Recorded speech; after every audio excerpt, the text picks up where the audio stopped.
विकास की यदि बात करें तो यहाँ कल कारखानों की स्थापना, धुआं उगलती चिमनियाँ और कंक्रीट के जंगल, क्या यही विकास का मूल पैमाना है क्या?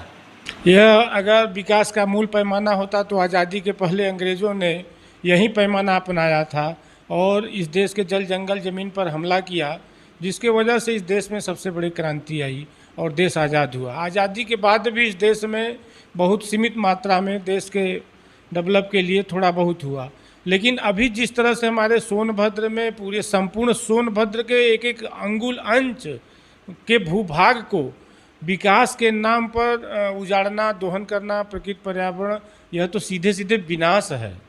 सोनभद्र के विकास और यहाँ के विकास में सोनभद्र के जनप्रतिनिधियों की भूमिका और मोदी जी के विकसित भारत विजन को आप किस रूप में देखते हैं? असल में अलग अलग समय में अलग अलग जनप्रतिनिधि हुए और सबके विचार अलग अलग हैं।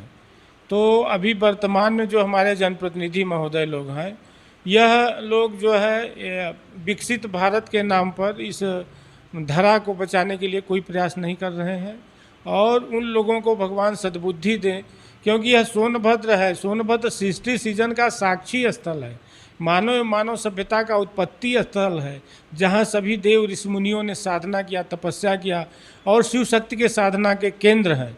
हर 5 किलोमीटर पर झरना, गुफा, दरिया, भित्तिचित्र और प्राकृतिक वातावरण, वनस्पतियाँ, वनौषधियाँ यहाँ पर मौजूद हैं। राज्य की राजधानी से लेकर के देश की राजधानी तक यह जनपद अपनी खनिज संपदाओं और खनन उद्योग के लिए जाना जाता है, इस पर क्या कहना चाहेंगे? भाई, आज भी इस देश को सबसे अधिक ऊर्जा, सबसे अधिक राजस्व सोनभद्र दे ही रहा है। अब सोनभद्र कितना दे, जबकि सोनभद्र के लोगों को क्या विकास मिला अभी तक?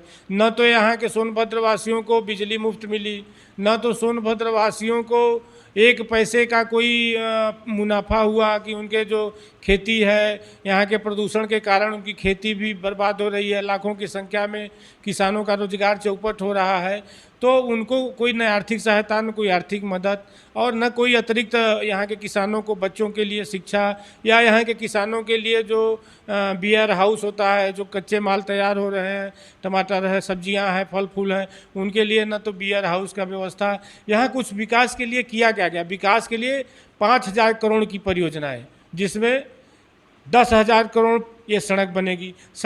10,000 करोड़ का नाम लिया गया, जैसे हमारे जेब में पैसा, यहाँ के लोगों को जेब में पैसा जा रहा हो, वह सीधे सीधे उद्योगपतियों और कॉन्ट्रैक्टरों को जो पैसा जाता है।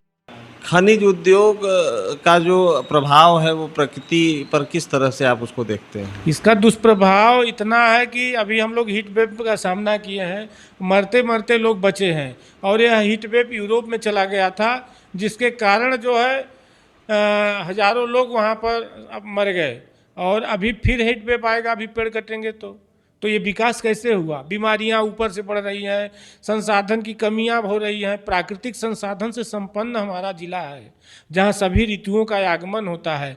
इसको केवल हम बचाए रखें तो हम विकास की गति में बने रहेंगे, वरना हम विनाश की ओर जा रहे हैं। विकास की इस रफ्तार में ग्लोबल वार्मिंग से जो संकट उपज रहे हैं, इसको देखते हुए सोनभद्र वासियों को प्रकृति के साथ जुड़ने के लिए क्या संदेश देना चाहेंगे? सोनभद्र वासियों को अपने सोनभद्र की जो मातृभूमि है, इसके बारे में पूर्ण अध्ययन करना चाहिए और यहाँ की जो भूमि है, यह दुनिया की सबसे प्राचीन भूमि है।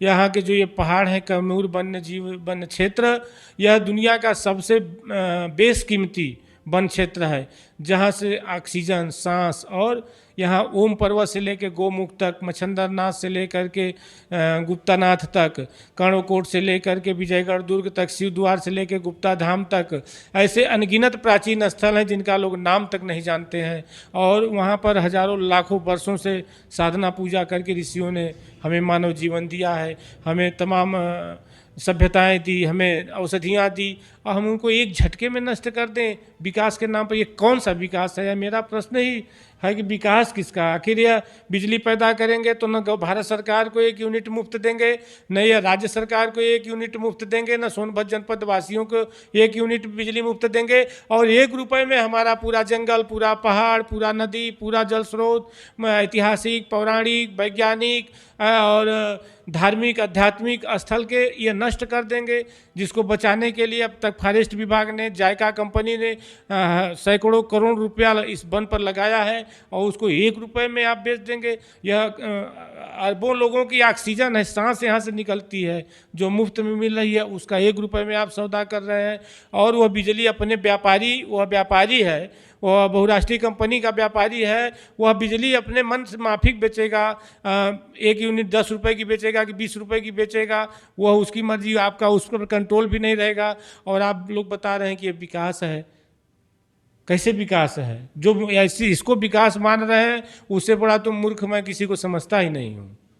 नहीं, कहा जा रहा है कि आप लगातार जो है विकास का विरोध कर रहे हैं, यहाँ उद्योगों की स्थापना नहीं होने देना चाहते, यहाँ के बेरोजगारों को रोजगार मिलेगा, उस रोजगार को छीन रहे हैं। तो आप अपनी तरफ से क्या कहना चाहते हैं? युवाओं की बेरोजगारी और उनको रोजगार देने पर क्या राय है आपकी? कुछ रोड मैप आपके पास होगा ना कि यहाँ के युवाओं को किस तरीके से रोजगार दिलाएंगे? युवाओं को पहले तो ये जान लीजिए कि हमारे देश में शिक्षा ही चौपट कर दी गई। हमारे यहाँ गुरुकुल होते थे, गुरुकुल में कोई पढ़ने वाला विद्यार्थी कभी बेरोजगार नहीं हुआ, क्योंकि वहाँ स्वावलंबन बताया जाता था, वहाँ संस्कृति सभ्यता बताई जाती थी, मानवता बताई जाती थी। वह भी हम एक झटके में पूरे भारत में गुरुकुल बंद कर दिए। कॉन्वेंटीय शिक्षा भी हम बेसिक शिक्षा तक हम लोग नहीं पहुंचा पाए हर जगह, और बेसिक शिक्षा में केवल साक्षर बनाया जा रहा है। कॉन्वेंट शिक्षा जो केवल प्रकृति का दोहन, स्वार्थीपन और ये रोजगार, वो एक दूसरी बात हो गई। आपके पास सोनभद्र में अगर उद्योग न लगे तो रोजगार, युवाओं को रोजगार देने के लिए कौन सा रोड मैप आपके पास? बहुत सारे प्राकृतिक रोजगार हैं। हम प्राकृतिक रोजगार की तरफ जा सकते हैं। यहाँ की जड़ी बूटियाँ, औषधियाँ, वन औषधियाँ, लघु उद्योग, कुटीर उद्योग, छोटे छोटे उद्योग हर गांव में, हर घर में हमें रोजगार दे सकते हैं।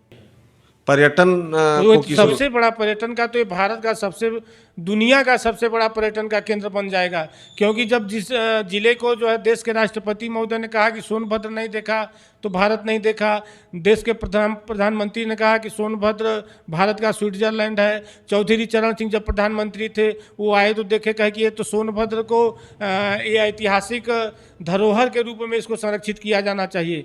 आज़ादी से लेकर के अब तक अगर यह पर्यटन के रूप में विकसित नहीं हुआ तो इसके लिए आप किसको जिम्मेदार मानते हैं?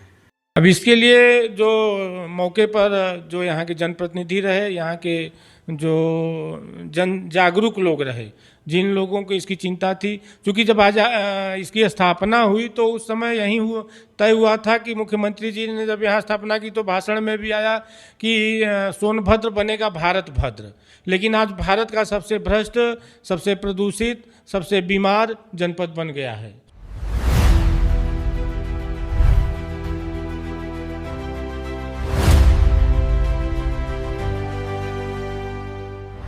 कहाँ है विकास की लहर, कहाँ है कुदरत का कहर। अब हर घटना, हर हलचल पर होगी हमारी नजर। अब देश दुनिया के खबरों से कोई नहीं रहेगा बेखबर, क्योंकि हम पहुंचेंगे हर गांव, हर शहर।